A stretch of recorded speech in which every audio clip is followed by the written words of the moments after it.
মুছলমানে জয়াই অসম কলে হিমন্ত গৰম হৈ যায়। মুছলমান মানে জয়া অসম কৰিলে হিমন্তৰ মাথাটো গৰম হৈ যায়। বুজিছে?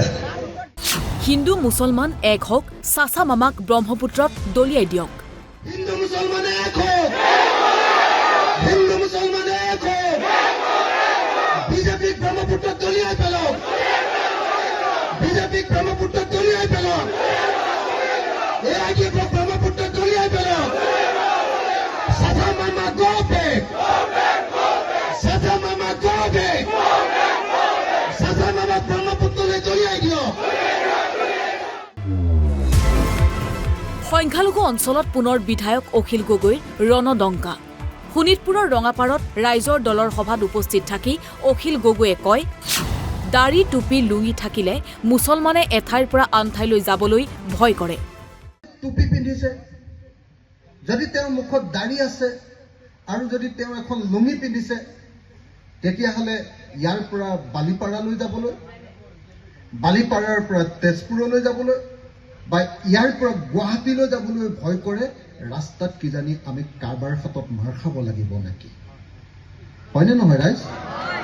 হয়নে নহয়?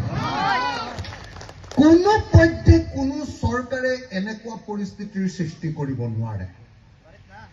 যদি কৰে, তেওঁ সংবিধানৰ বিৰুদ্ধে গৈছে, তেওঁ দেশৰ সংবিধানক মানি লোৱা নাই, অথচ তেওঁ মুখ্যমন্ত্ৰী হিচাপে সংবিধান মতে দেশ চলাম বুলি শপত লৈছিলে। ৰঙাপাৰা সমষ্টিৰ গুদামহাটত অনুষ্ঠিত সভাত বহু লোকক দললৈ আদৰে অখিল গগৈয়ে।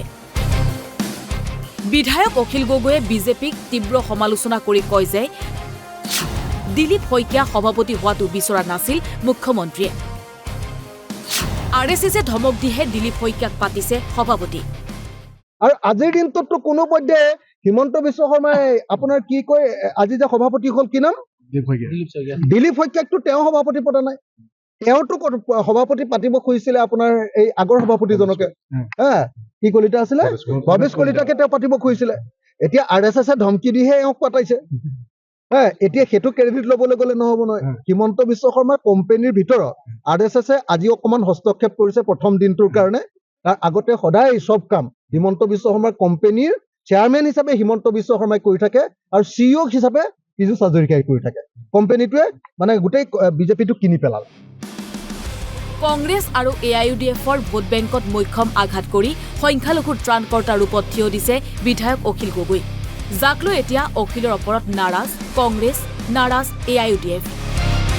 কিন্তু অখিল গগৈৰ এই সভাই আগন্তুক নিৰ্বাচনত কি ধৰণে প্ৰভাৱ পেলায় সেয়া পৰৱৰ্তী সময়তহে হ'ব লক্ষণীয়। জামুগুৰি হাটৰ পৰা আনোৱাৰ আহমেদ, অসম লাইভ 24।